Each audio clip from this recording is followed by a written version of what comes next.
My nephew is clearly the best person for this position, so the $75,000 promotion goes to him. Those words floated through the air at our Tuesday meeting, landing on me like concrete. Everyone around the conference room nodded and smiled. Some clapped.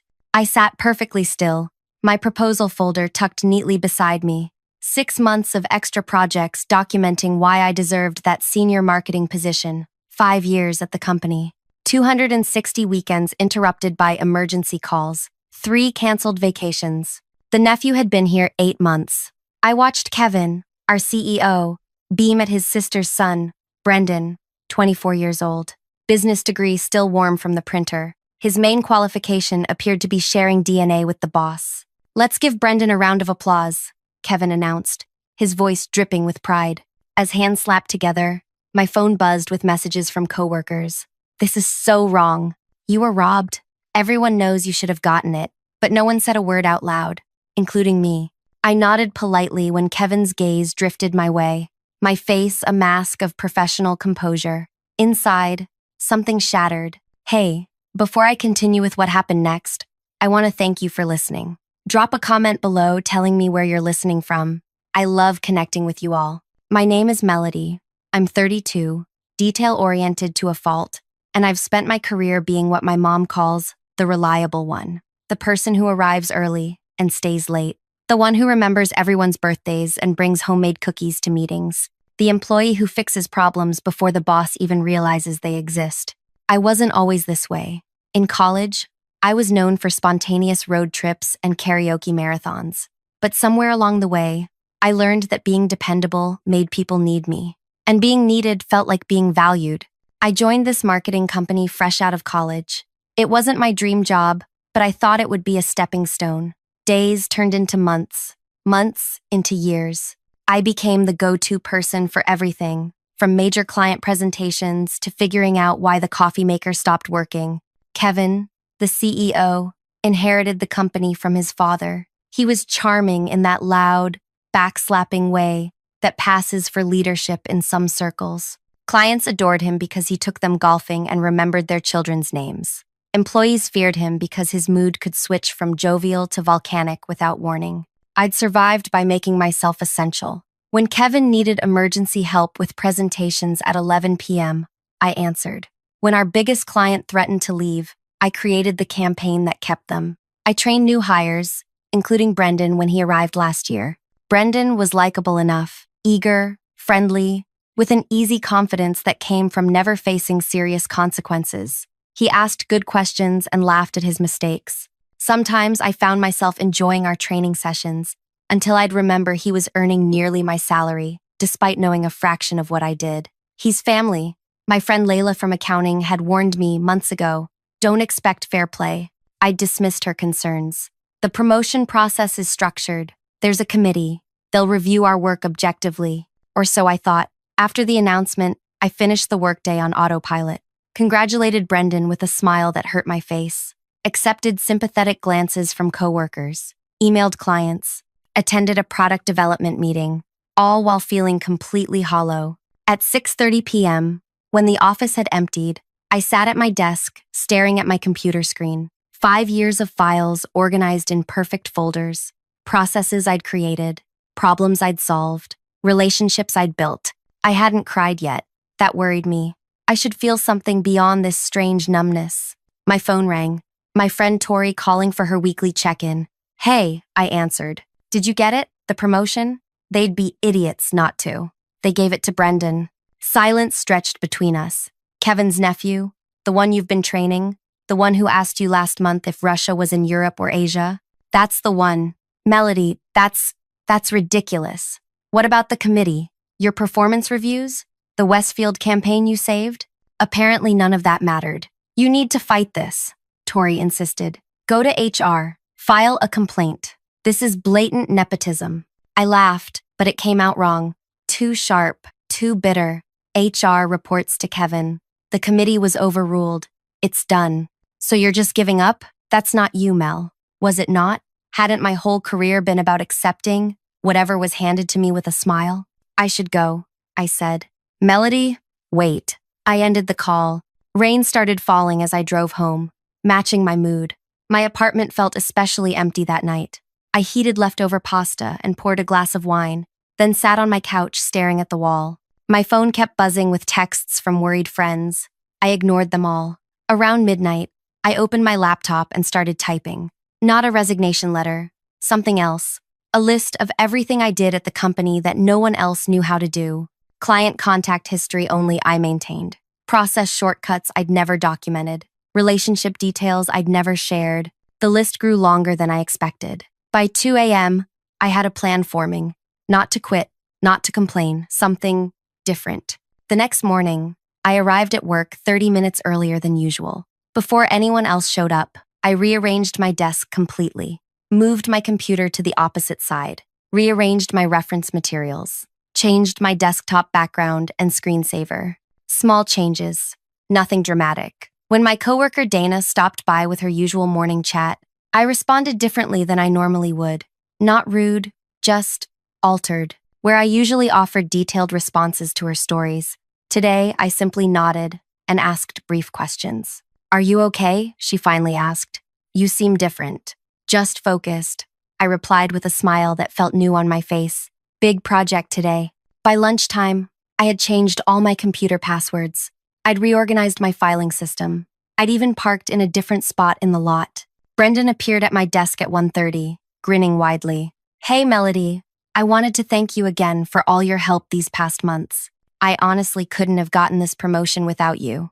At least he had the self-awareness to acknowledge that much. "No problem," I said, my voice pleasant but not warm. "I was hoping you could walk me through the Eastridge client history. Kevin wants me to take lead on their account, and I know you've been handling them for years." In the past, I would have immediately opened my files, spent hours explaining every detail of the complex relationship. Instead, I smiled. "Have you checked the shared drive? There should be some basics there." His smile faltered. "Yeah, but you know how it is. Those files don't have the special Melody touch, all the little details that make the difference." I said. "Let me check my schedule. I'm pretty booked today. Maybe send me a meeting request for later this week?" Confusion flickered across his face. I had never been too busy to help before. "Oh, yeah, sure." As he walked away, I noticed Kevin watching our interaction from his office doorway. His expression was unreadable. That afternoon, 3 different coworkers came to me with questions I would normally answer immediately. To each, I responded with some version of, "What approach have you tried so far?" By day's end, there was a subtle shift in the office atmosphere. Nothing obvious, just a slight hesitation when people approached my desk. I didn't change dramatically overnight. That would have been too obvious. Instead, I made small adjustments each day. When copied on emails asking for solutions, I responded with, "Who else might have insight on this?" When asked direct questions in meetings, I replied with, "What has worked before?" I stopped joining lunch outings. I declined meeting invites without explanation. I started bringing unusual foods with strong smells to my desk. I changed how I dressed. Nothing inappropriate, just different from my usual style. People whispered. I noticed Kevin paying attention to everything I did. Week 2 after the announcement, our biggest client, Parkstone Industries, called with a problem. Brendan had misunderstood their marketing needs and sent a proposal that missed the mark completely. In the past, Kevin would have immediately asked me to fix it. This time, I overheard him tell Brendan, "Just figure out what Melody would do." But he couldn't. Nobody could, because I had never taught them how I thought, only what to do. 3 weeks after the promotion announcement, Parkstone requested a meeting with whoever actually understands our business. Kevin was forced to bring me along. In the meeting, I asked questions nobody had bothered to ask before. Not about their orders or complaints, but about their challenges, their daily frustrations, their actual needs. "You're the first person there who's ever asked me that," said Jenna, Parkstone's marketing director. That night, my phone rang with a number I didn't recognize. "Melody? This is Victor Zhang, VP at Parkstone. I need to speak with you about something important." "Of course," I replied, pulse quickening. "I want to talk directly with your company's board," he said. "This can't wait." "Your board members' contact information isn't on your website," Victor continued, "but this is urgent. We've been with your company for 8 years, and suddenly we're getting subpar work from someone who doesn't understand our needs." My heart pounded as I realized what was happening. "I can pass along your concerns to Kevin," I offered, professional as always. No, Victor's voice was firm. We tried that route. He assured us his nephew was the best person to handle our account. The results suggest otherwise. I sat on my couch, phone pressed to my ear, mind racing. This conversation could end my career if Kevin found out, or it could be the leverage I needed. The board meets quarterly, I said carefully. Their next meeting is next week. The chairman is Alan Foster. Thank you, Victor replied. And Melody, we're not the only client who feels this way. After we hung up, I stared at my ceiling, wondering if I'd just made a terrible mistake or set something important in motion. The next morning, Kevin marched straight to my desk, his normally ruddy face pale. Did you speak with Victor Zhang last night? He demanded, voice low. My stomach dropped, but I kept my expression neutral. He called me. Yes. What did he want? He expressed concerns about recent work. I maintained eye contact. I suggested he speak with you directly. Kevin's eyes narrowed. That's all? That's all, I confirmed. He didn't believe me. I could tell. But he couldn't prove otherwise without calling Victor, which would mean admitting he was checking up on his client's conversations. Brendan will be taking lead on all Parkstone communications moving forward, Kevin announced. You'll copy him on everything and transition your knowledge this week. Of course, I said with a smile that puzzled him. The knowledge transition meeting with Brendan that afternoon was enlightening. I don't understand why they're being so difficult, he complained, slouched in his chair. We gave them exactly what they asked for. What did they ask for? I inquired. A new social media campaign focusing on their product benefits, he said, showing me his proposal. I glanced at it. And what are their customers' main concerns about these products? He blinked. What do you mean? Why would someone hesitate to buy their products? What objections do customers typically have? I don't know, he admitted. Isn't that Parkstone's job to know? I just nodded and made a note. Interesting approach. Over the next few days, 3 more major clients requested meetings about their accounts. Each time, Kevin was forced to include me. Each time, I asked questions that revealed how little Brendan understood about their businesses. Word spread through the office. People watched me with new eyes, some wary, some curious. I continued my subtle behavior changes. I stopped anticipating problems before they happened. I waited to be asked directly before offering solutions. The company's rhythm changed. Where work had once flowed smoothly, now there were hiccups, delays, confusion. Kevin called me into his office Thursday afternoon. He looked tired, with dark circles under his eyes. What's going on, Melody? He asked, his voice unusually subdued. What do you mean? I kept my expression pleasantly neutral. You know exactly what I mean. You're different. You're not yourself. I'm just adapting to my role, I replied. Your role hasn't changed.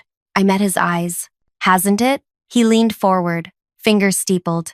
I need you to train Brendan properly. The clients respect you. Help him succeed. I've shared all documented processes with him, I said. That's not enough, and you know it. Frustration edged his voice. He needs to understand how you think. I can't give him my experience or instincts, I said simply. Those took years to develop. Kevin's jaw tightened. Look, I know you're upset about the promotion. I'm not upset, I interrupted, surprised by my own boldness.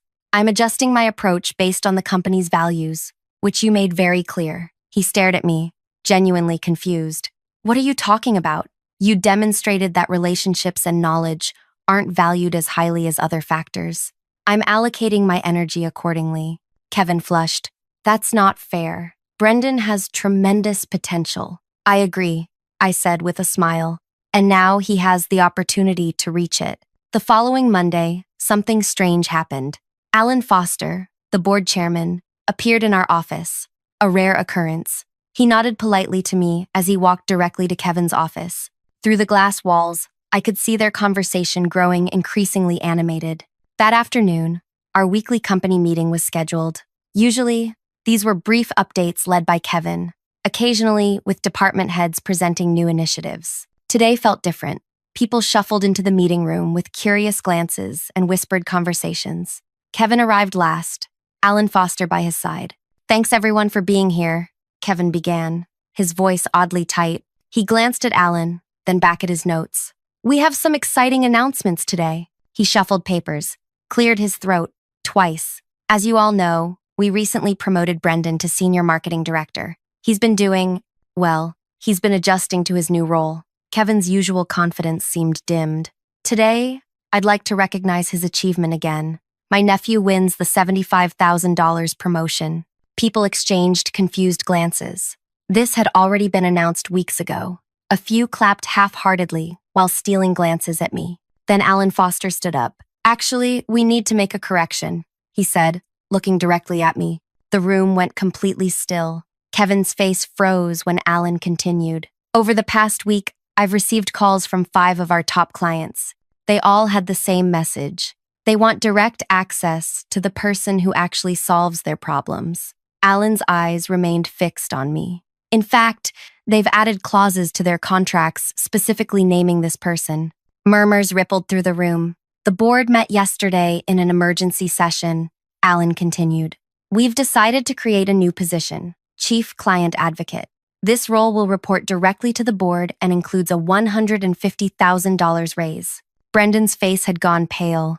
Kevin looked like he might be ill. Melody, Alan said, we'd like to offer you this position, effective immediately. The room erupted. Coworkers jumped up, applauding. Dana squeezed my arm. Even people who'd barely spoken to me were smiling broadly. I didn't stand. I didn't smile or speak. I didn't need to. Additionally, Alan raised his voice over the commotion. We're implementing a new company-wide knowledge-sharing initiative. Melody will be leading this effort, ensuring that client insights and process improvements are properly documented and distributed. Kevin's lips pressed into a thin line. He knew what this meant. Every successful method I developed would be credited to me, not to the departments he controlled. I'd be honored, I said quietly. After the meeting dissolved into excited chatter, Alan approached my desk. I appreciate your discretion in this situation, he said. The board has been concerned about Kevin's management decisions for some time. When 5 major clients threaten to leave simultaneously, we take notice. I nodded, processing what he was really saying. The board had been watching, waiting for evidence. Victor Zhang sends his regards, Alan added with a slight smile. He was quite impressed by your understanding of their business challenges. That evening, as I packed up, Brendan hovered near my desk, his confidence visibly shaken. Congratulations, he said, attempting a smile that didn't reach his eyes. I wanted to ask if we could. I still need your help with. Send me a meeting invite, I replied. We'll set up regular knowledge transfers. His relief was palpable. Thanks, Melody. I really appreciate it. As he turned to leave, I added, Brendan? He looked back, hopefully. Come prepared with specific questions. My time is now at a premium.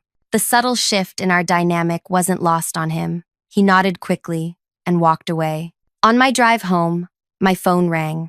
Tori calling. I just heard, she exclaimed. Dana texted me everything. Chief Client Advocate, $150,000 raise, reporting to the board. Melody, this is incredible. For the first time in weeks, I felt a genuine smile spread across my face. It's been an interesting day. Interesting? It's revolutionary. Tell me everything. How did Kevin react? Is Brendan devastated? Are you going to redecorate your new office? I laughed. One step at a time. This calls for celebration. Dinner tonight, my treat.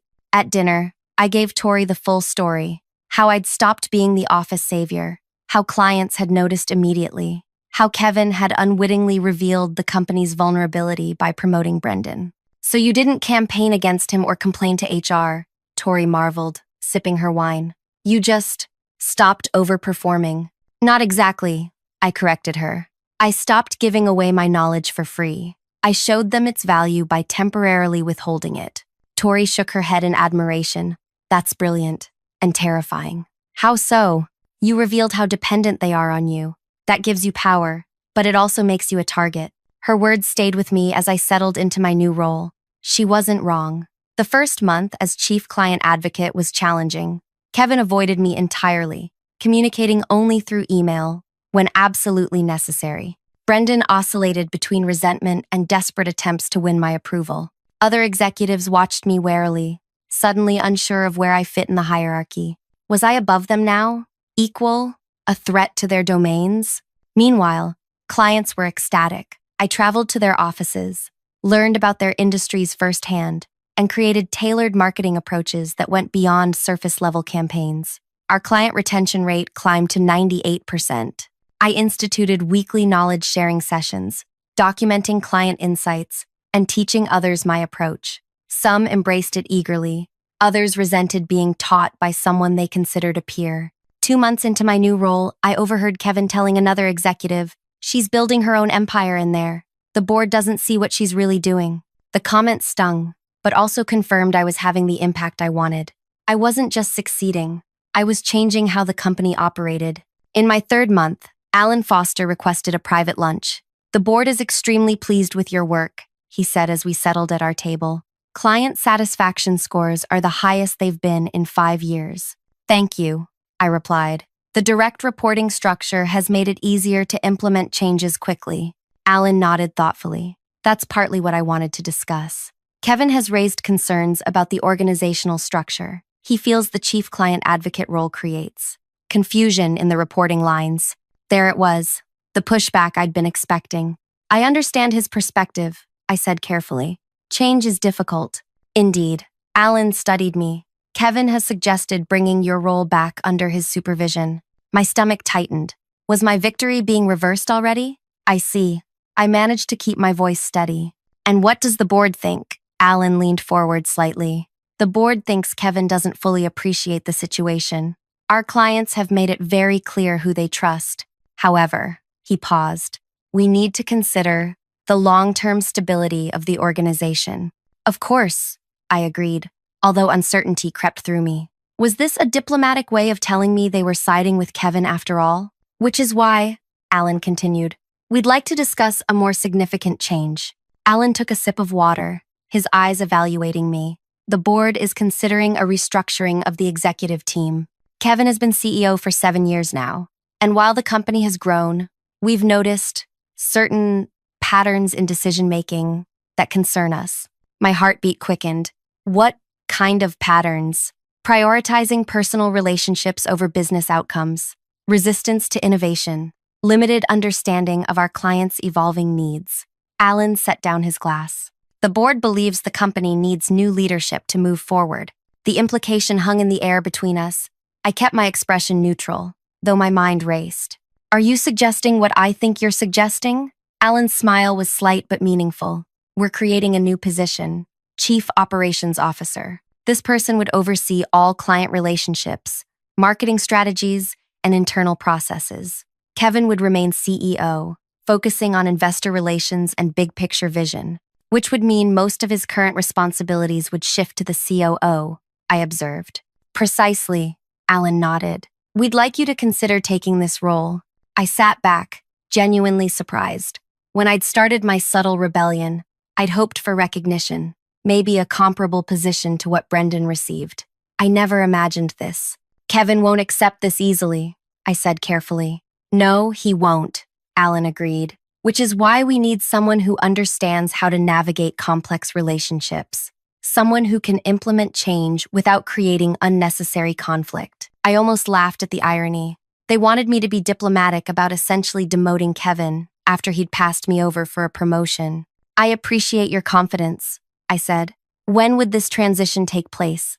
"We're holding a special board meeting next Friday to finalize the decision. If you accept, we'd announce the change immediately afterward." The next week passed in a blur of anticipation.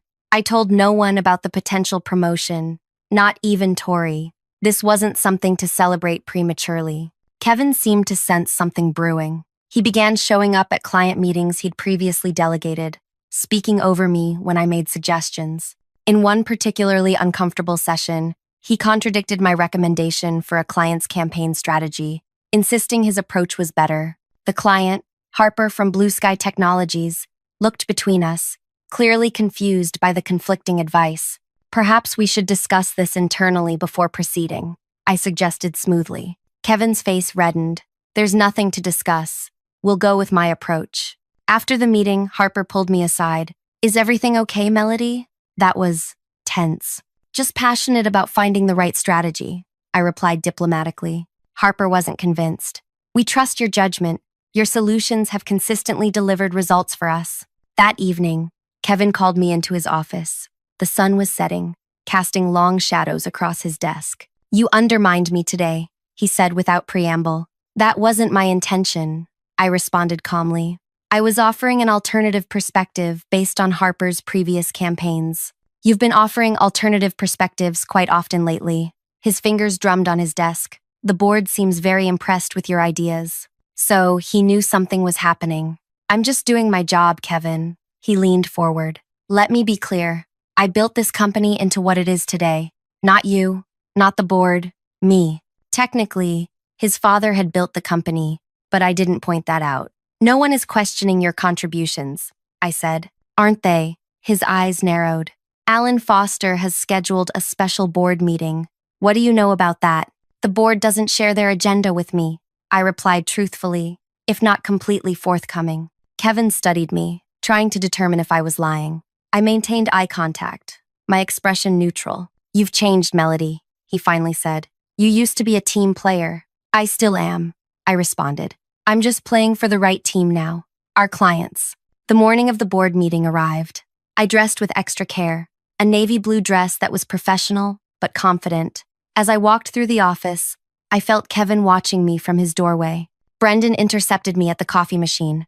"There are rumors flying around," he said in a low voice. "People are saying there's going to be a major announcement today." "Friday announcements are pretty common," I replied noncommittally.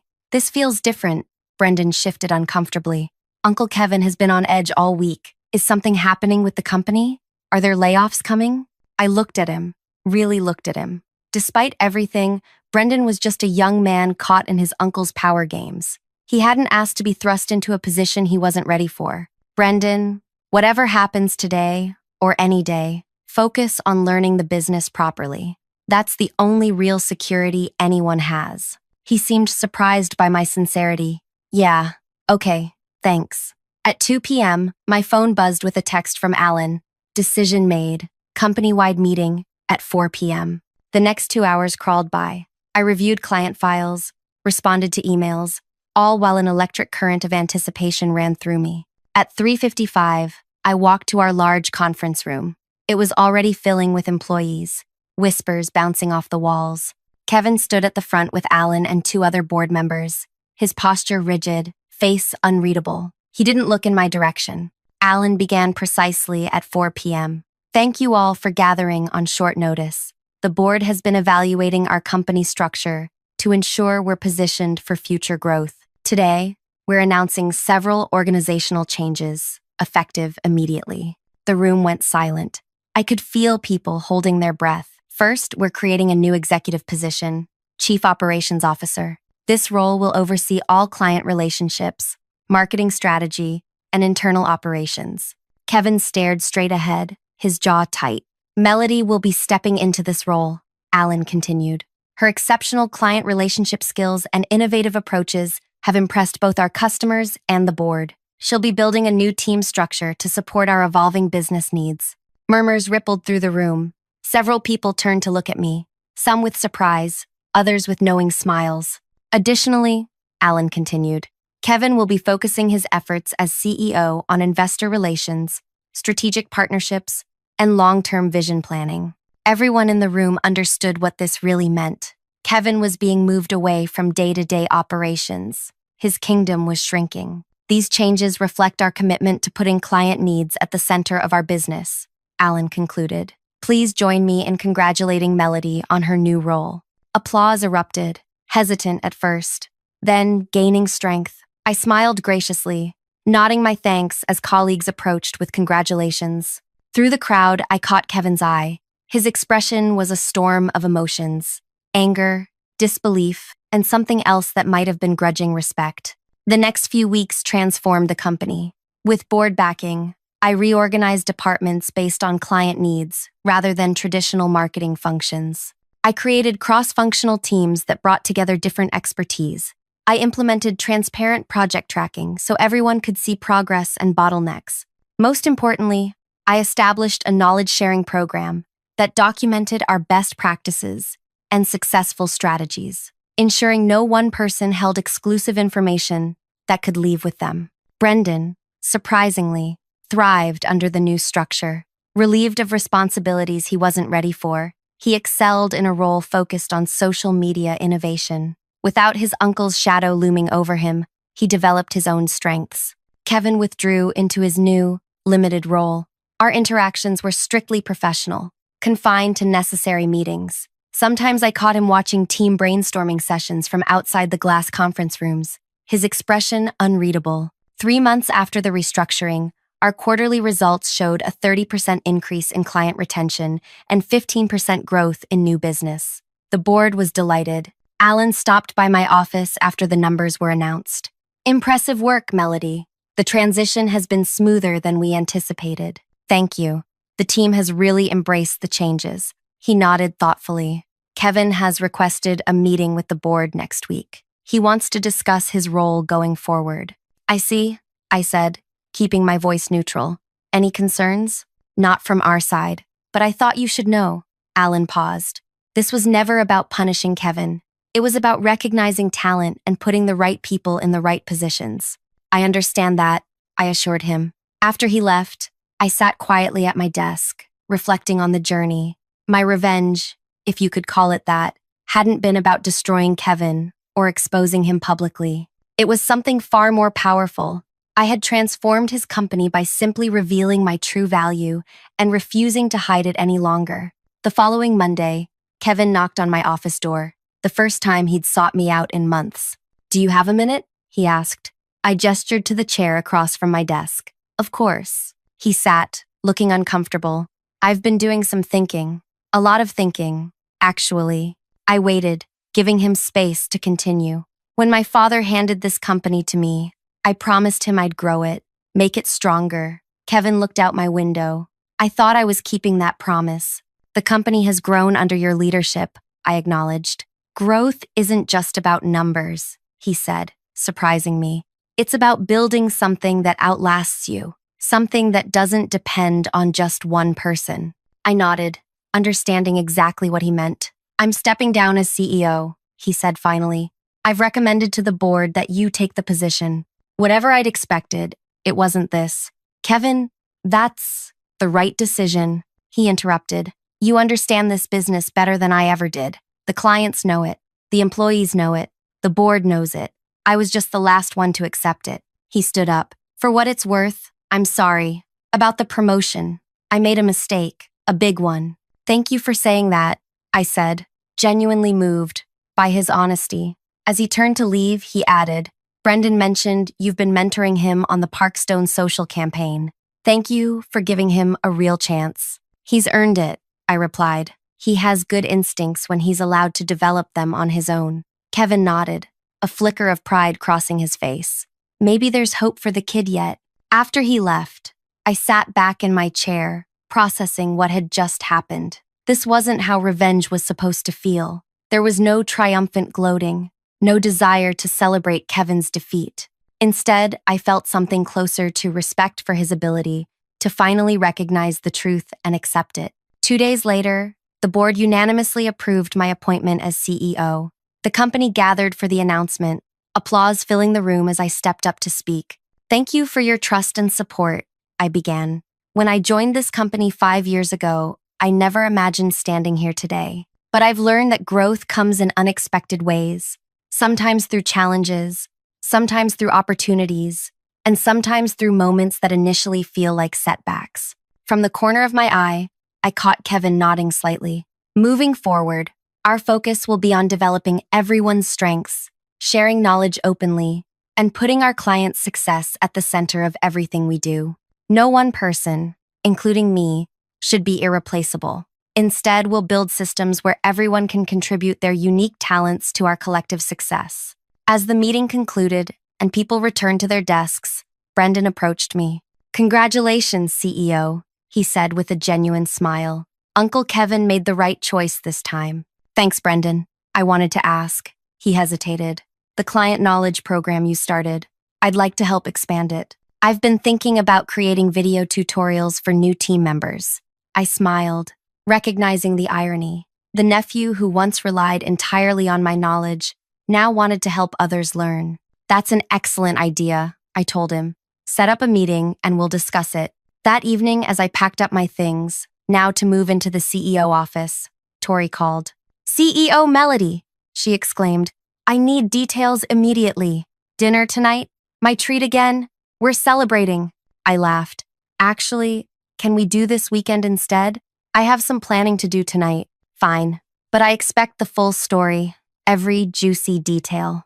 After hanging up, I stood at my window watching the sunset paint the city in golden light. 5 years ago, I was answering phones and fixing coffee machines. Today, I was CEO, not because I'd schemed or played politics, but because I'd finally recognized my own value and refused to let others diminish it. My revenge against Kevin hadn't been about bringing him down.